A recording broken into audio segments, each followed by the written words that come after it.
Есенмісіз эфирда яңалыклар чыгарылышы студияда Лилия Гатина олғатыба койбір темалар турында кыскача. Олимпийский спорт мәктәбендә капиталь ремонт дәвам итә. Комплекстан инде яңарышлар булачак. Гали Аккыш исемдәге лицей-интернатта да капиталь ремонт бара. Объект кайчан файдалануга тапшырылачак. 4 ай диспансер аштыру барышында 41 меңнән артык авыру ачыкланган. Ни өчен тикшерүне вакытында үткәрү мөһим.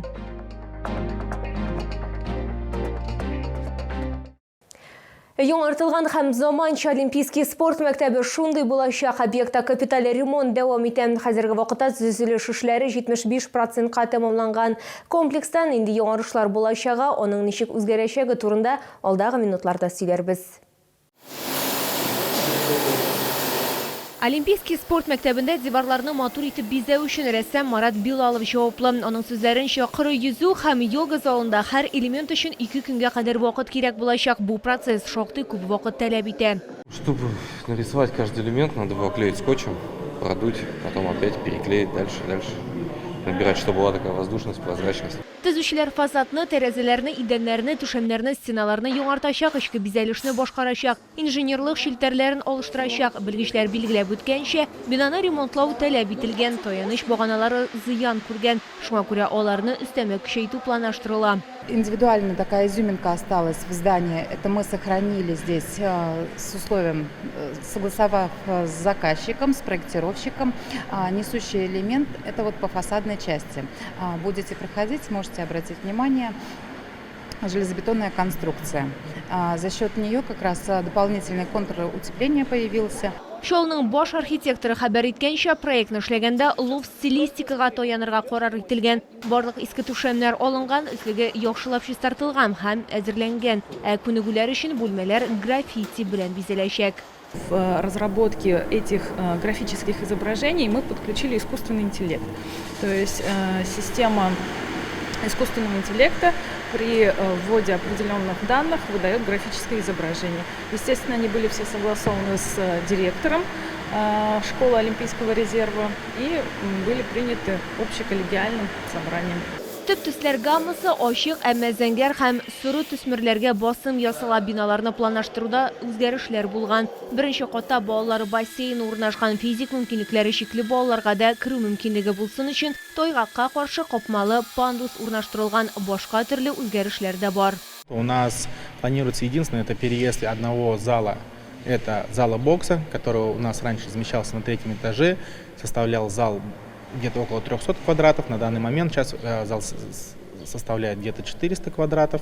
Бокс бүлегендә 140-тан артык спортчы шөгыльләнә. Спорт мәктәбе директоры аларның саны артуы кирәк какмый, чөнки аларның бинасы зуррак, түшәме югарырак булачак. Ләкин соңгы карар капиталь ремонт тәмамланганнан соң гына кабул ителәчәк. Эшләрне төгәлләү вакыты агымдагы елның 1 сентябрына кадәр. Лилия Гатина, Эльмира Гайнетдинова, Кирилл Хабзей, яңалыклар. Гали Аккыш исемендәге лицей-интернатта капиталь ремонт дәвам итә. Төзелеш эшләре 2 этапка бүленгән. Төзүчеләр фасадны тышлау, тәрәзәләрне монтажлау, су үткәргеч системаларын яңарту, кайнар һәм салкын су белән тәэмин итү, вентиляция һәм башка юнәлешләрдә эшләр башкаралар. Объект кайчан файдалануга тапшырылачак. Бу хакта тулырак алдагы материалда.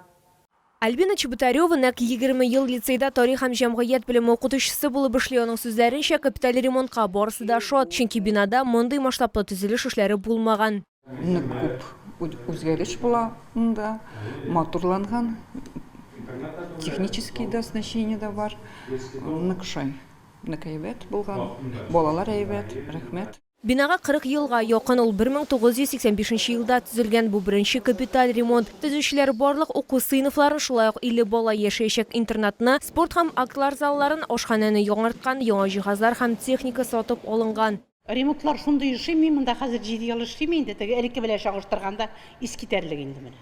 Ул чисталык, ул матурлык, әле теге якларны карадыгызмы? Ул яктагы матурлыклар, ул бассейннар. Теге балаларга да күңелле рәхәт.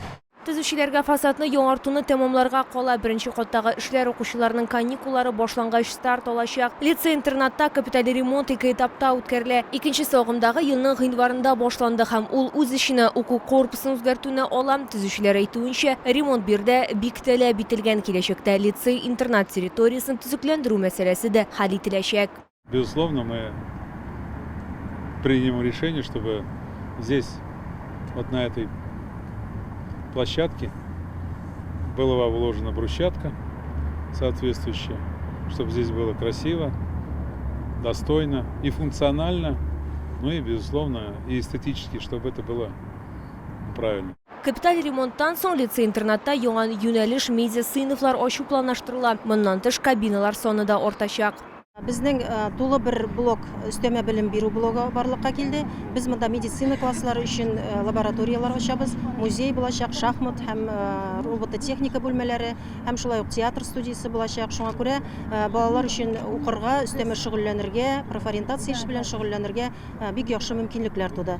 Лицей-интернат директоры сүзләренчә, барлык кабинетлар җиһазландырыла. Мәгариф учреждениесендә яңа уку елында укучылар саны күбрәк булыр дип өметләнәләр. Контракт буенча мәгариф учреждениесен капиталь-цикләндерү акымдагы ел ахырына кадәр тәмамланырга тиеш. Лилия Гатина, Эльмира Гайнетдинова, Кирилл Хабзей, яңалыклар.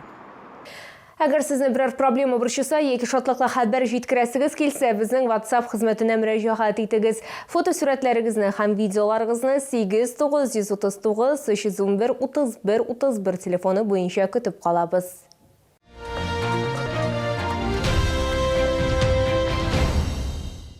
Кадрлар үзгәреше. Автозавод район администрациясының элеккеге башлыгы башкарма комитет җитәкчесе урынбасары итеп билгеләнде. Венер Харисов мәгариф, социаль яклау, яшьләр сәясәте, мәдәният һәм спорт мәсьәләләре буенча кураторлык итәчәк. Бүген бу хакта аппарат киңәшмәсе вакытында шәһәр мэры Наил Мәхдиев хәбәр итте.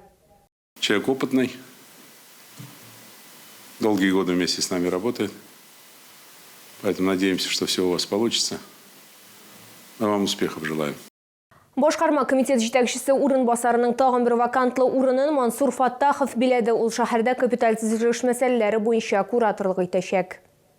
Быелның 4 айында диспансерлаштыру барышында 71 меңнән артык авыру ачыкланган. Бу хакта сәламәтлек саклау идарәсе башлыгы Рөстәм Нигъманов хәбәр итте. Статистика буенча диспансерлаштыру үткән һәр 3нче кешегә ким дигәндә бер елышлы булмаган авырулар үсеше фактлары туры килә. Ни өчен тикшерүне вакытында үткәрү мөһим, бу хакта алдагы минутларда сөйләрбез.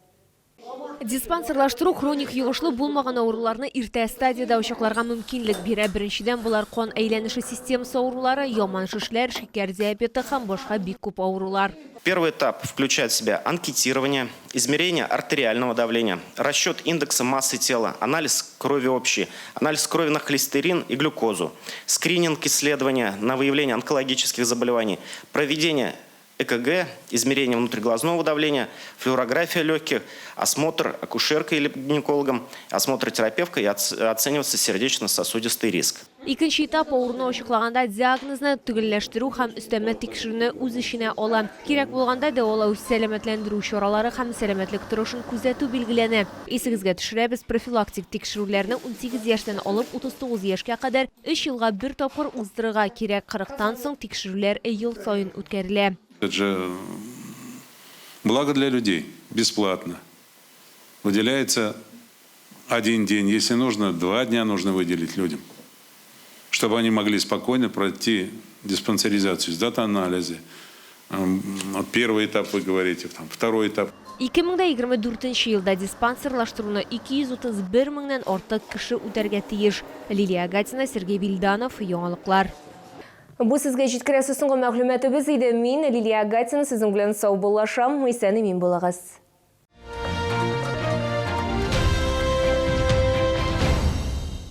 Варикоз, проблемы с венами, сосуды на лице, купероз. Медицинский центр флебологии поможет. Большой штат сосудистых хирургов, проктолог, невролог, специалист по диабетической стопе, ультразвуковая диагностика. Здоровые сосуды – наша забота.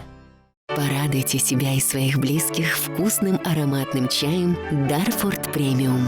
Элитный чай – тепло семейного очага.